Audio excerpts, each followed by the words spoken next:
எல்லாரும் வாங்க, வீட்ல பெரிய பிரச்சனை. என்ன பிரச்சனையா? என்ன இருக்கும்? நம்ம வீட்டோட கௌரவமே போயிடுச்சு. எங்கதான் தேடுவேன்னு தெரியலையே. என்ன கௌரவம்? என்னாச்சு? சொல்லுங்க, எதுவா இருந்தாலும் பார்த்துக்கலாம், முடிச்சிட்டுலாம். அட என்ன சின்னதாக சொல்லுங்களேன். என்ன போயிடுச்சு? எந்த சுத்து அடிச்சிட்டு போயிட்டாங்க? நம்ம வீட்டோட கௌரவமா இருந்த டிவி ரிமோட் அடிச்சிட்டு போயிட்டாங்க.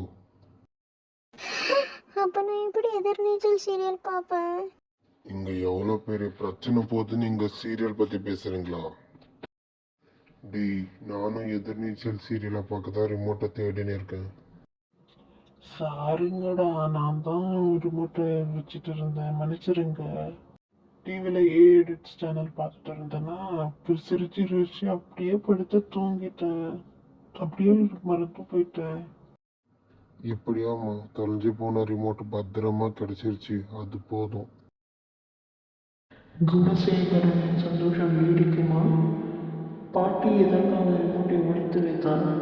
ஜனனிக்கு டிவியில் தெரிய வந்த உண்மை என்ன?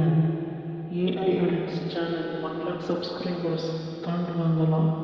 இதை எல்லாவற்றையும் தெரிந்து கொள்ள எதிர்நீச்சல் தொடர்கிறது சீரியலை ஏஐ எடிட்ஸில் காணலாம்.